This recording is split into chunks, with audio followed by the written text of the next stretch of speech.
جب آئے تھے یہ عیسائی اور نجران کے عیسائی، انہوں نے کیا کہا تھا؟ انہوں نے اپنی قوم سے یہ کہہ کر آئے تھے کہ خبر ملی ہے کہ ایک شخص آیا جس نے رسالت کا دعویٰ کیا ہے. خبر مشہور ہوئی تھی اور حضرت عیسیٰ خوشخبری دے کر گئے تھے. تو قوم کے ذہن میں تھا کہ کوئی نبی تو آنے والا ہے، اب دیکھ کر آئیے کہ وہ سچا نبی ہے یا نہیں.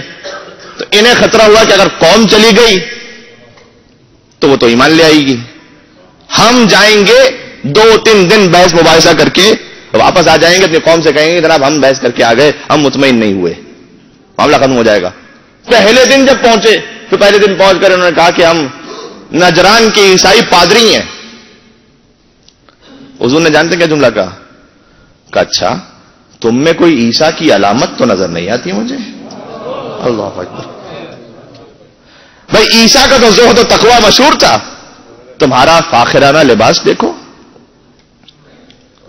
عیسیٰ کی بندگی مشہور تھی، تمہارا انداز گفتگو دیکھو، اس میں غرور جھلک رہا ہے. مجھے تو عیسیٰ کی کوئی علامت تم میں نظر نہیں آتی. یعنی اگر کوئی کسی نسبت کا حضور کے سامنے دعویٰ کرے میں علی مرتضیٰ کا محب ہوں، پہلا سوال یہ ہوگا مجھے علامت تو دکھاؤ. میں علی ولی اللہ کا کہنے والا ہوں. حضور پلٹ کر یہ نہ کہے اچھا سب سے بڑی علامت کون سی ہوتی ہے انسان کی؟ کس سے پہچانتا ہے انسان کسی کو؟ چہرہ. بھائی تم جو چہرہ لے کر آئے ہو اس چہرے میں تو مجھے علی کی کوئی علامت نظر نہیں آتی. کاش میری بات پہنچے.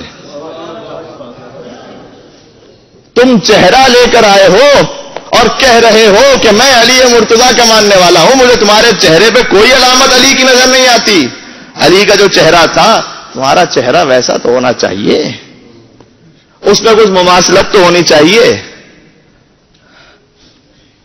آج صبح میرے جوان ساتھی یہ شیطان بہکا دیتا ہے، مولانا I am young and cool I can't have beard.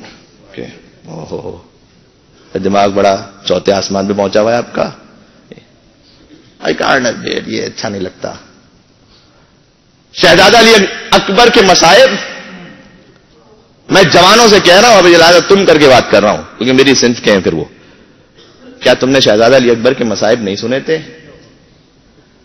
پہلے عشرے میں عشرہ اولیٰ میں جب شہزادہ علی اکبر کی شہادت بیان ہو رہی تھی سب نے گریہ کیا تھا یا نہیں کیا تھا؟ سب نے ماتم کیا تھا یا نہیں کیا تھا؟ مجھے یہ بتاؤ کہ علی اکبر جیسا خوبصورت کوئی اور بھی تھا؟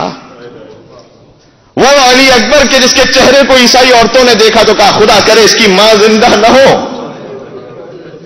اور ام لیلا نے اپنے چہرے سے بالوں کو ہٹا کے پوچھا کہ اس کی ماں نے تیرا کیا بگاڑا ہے؟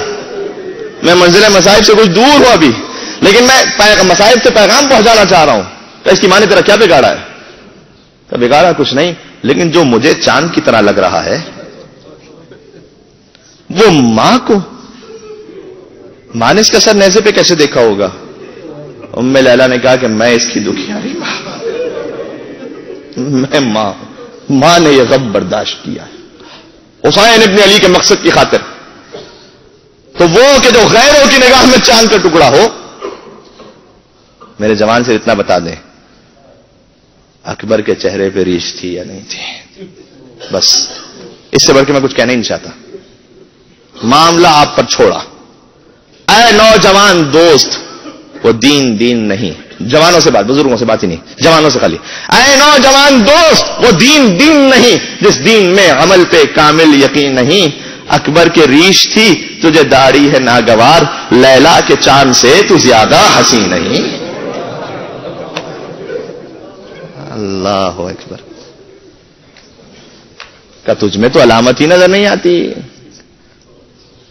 اگر یہ کہہ دیا حسین نے، آج سید الشہداء کے بعد تشریف لے گا میدان قیامت میں، مولا میں آپ کا عزادار تھا، میں آپ کے نام پہ ماتم کرنے والا تھا، آنسو بہانے والا تھا. مولا کہے کہ قبول ہے، تیرے آنسو میں خلوص تھا. میں گواہی دے رہا ہوں اس بات کی، آپ کے آنسو میں خلوص ہے. آنسو وہ واحد چیز ہے کہ اگر انسان نقل کرنا چاہے تو زیادہ دیر کر ہی نہیں سکتا. جو آنسو جس عزادار کی آنکھ سے نکلتا ہے، میں ان آنسوؤں کی قسم کھانے کو تیار ہوں. وہ فقط خلوص میں محبت فاطمہ زہرا میں آنسو نکلتا ہے. مولا کہیں گے تیرے آنسوؤں میں خلوص تھا, تیرے ماتم میں بھی خلوص تھا, کوئی شک نہیں. جو حسین کے نام پر اپنا سینہ پیٹ رہا ہے, واقعی کوئی شک نہیں کہ اس کے دل میں خلوص نہ ہوتا تو گھنٹوں کھڑے رہ کر یا حسین کہہ کر اپنا سینہ نہ پیٹ رہا ہوتا. تیرے آنسوؤں میں خلوص, تیرے ماتم میں خلوص, لیکن تیرے چہرے پر وہ کیوں نہیں جو میرے اکبر کے چہرے پہ تھا. ایک سوال کافی نہیں ہوگا؟ اللہ اکبر. بس محسوس نہ کیجیے گا, میں نے بات مکمل کر لی.